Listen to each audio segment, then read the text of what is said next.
Get in there and get them while they're hot. Speaking of hot, Chronic Hoosiers with us now. How are you, my friend? There's been better mornings in Bloomington. I'm not gonna lie, man. It's a rough one.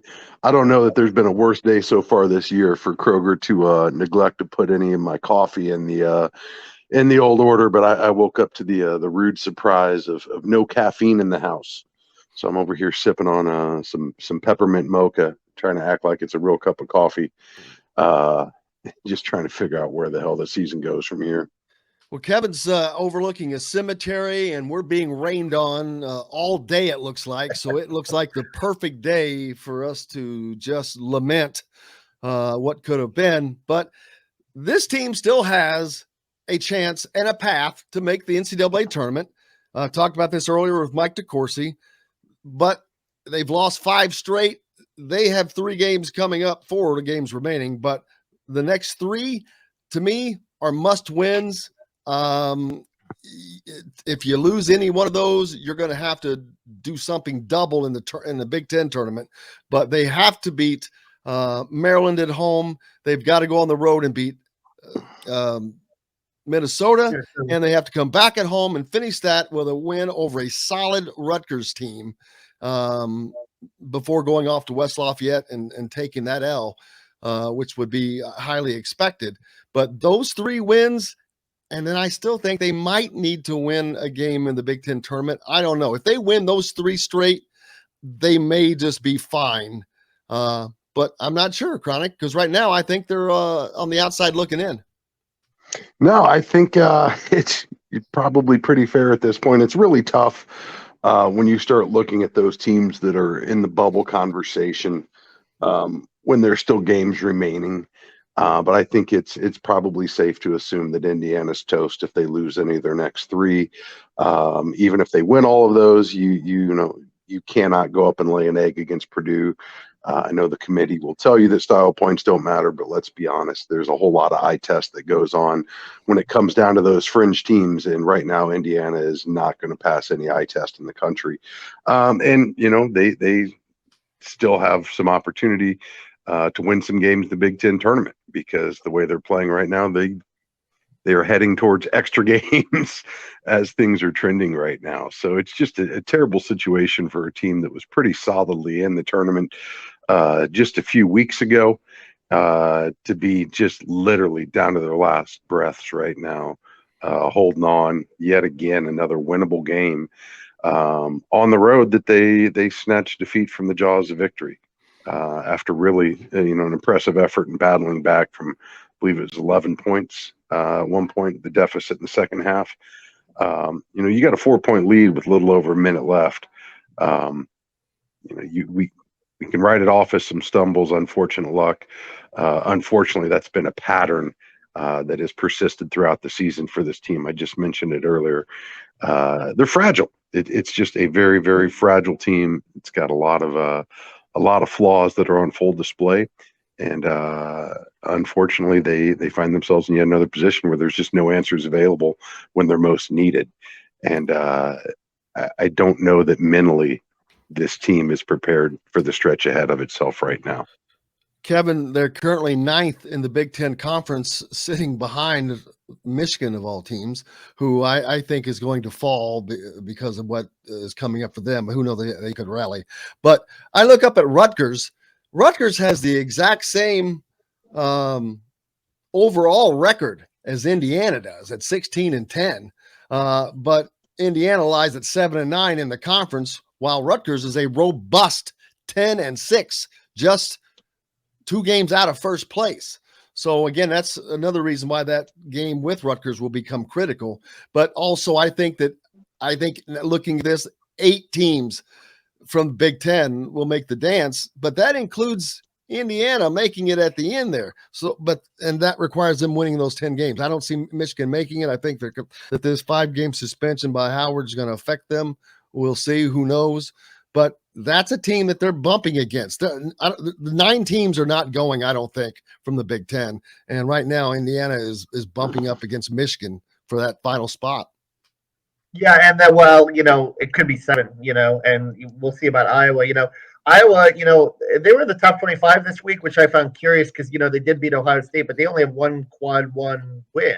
Indiana's two, and Rutgers has seven. So what does that tell you? I mean, if any of those three teams are the most deserving, it would be Rutgers for sure. But you could make the case if somehow Indiana Iowa is an 8-9 game in the Big Ten tournament, that could be a playing game for the 7 seed. And maybe you would see Indiana, a place like Dayton, in one of those 11-11 games. Maybe you would see Indiana and Florida in Dayton. That would be something to 11 seeds because Florida's back on the bubble after beating Auburn.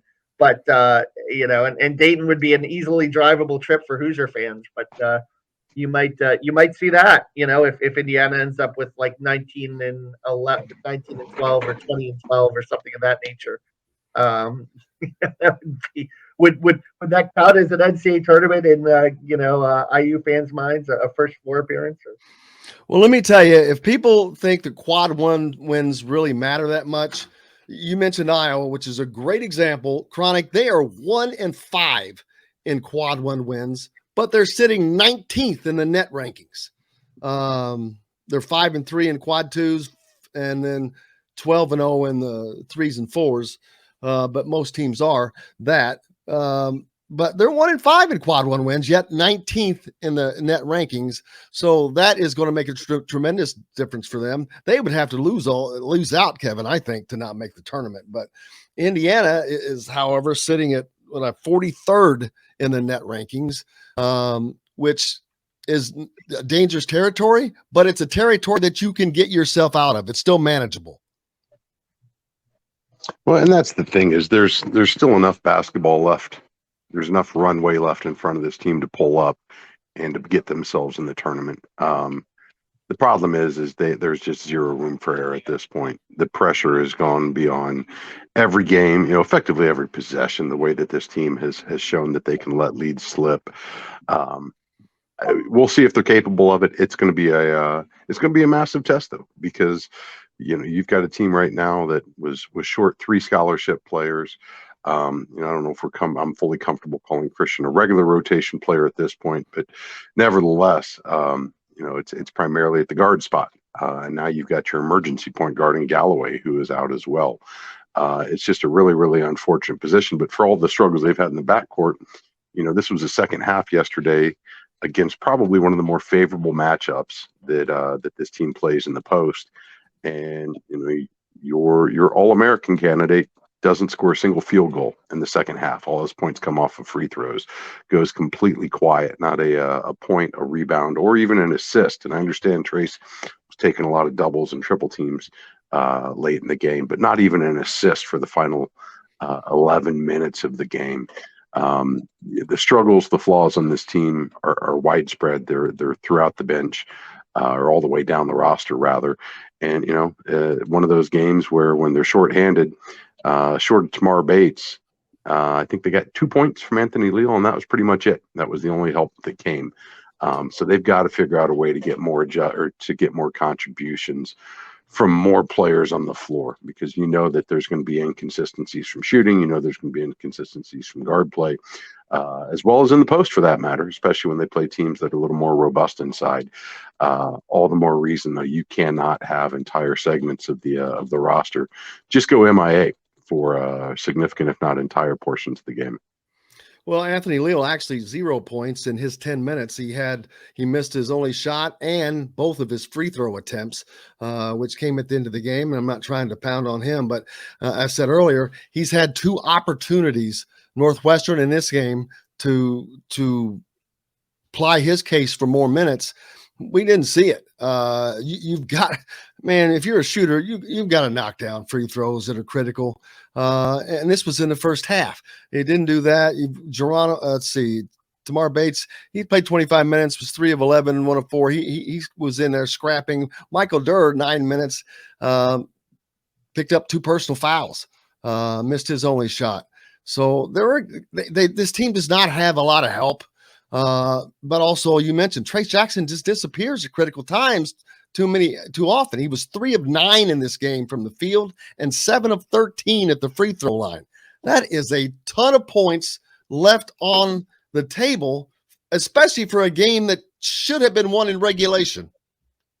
Yeah, no, there's really no excuse for it, and it's tough to really pile on Tamar too much, because at some point somebody's got to take the shots. Credit the kid for getting them up, hit some big ones late, miss some big ones late.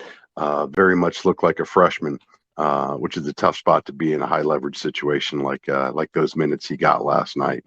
Leal's one of those kids where he's, statistically he's one of the best shooters on the team. I thought Anthony's defense probably deserves some more minutes. Understand he seems to be on about as short of a leash as anybody on the roster right now. Eventually shooters got to get enough shots that he can pull himself out of something. What was I think equally frustrating on the opposite side of the floor, watching Branham continue to have his way, particularly in the second half, and really allow himself to keep Ohio State in contact. Was just maddening that there was no adjustment on the defensive end as well, and for a team that has been pretty stout on the defensive side of the floor throughout the course of the season, no differently than the offense tends to go through droughts and has its struggles. The way the defense just kind of implodes or drifts away from this team for stretches has proven equally critical as the scoring droughts, quite honestly, and it's something that they have got to fix. Because again, the margin for error is essentially zero at this point for this team. And as we've seen, they're going to go as far as their defense can carry them. It got them right back in this game, and it allowed the game to slip right away from them last night, in spite of the offensive struggles.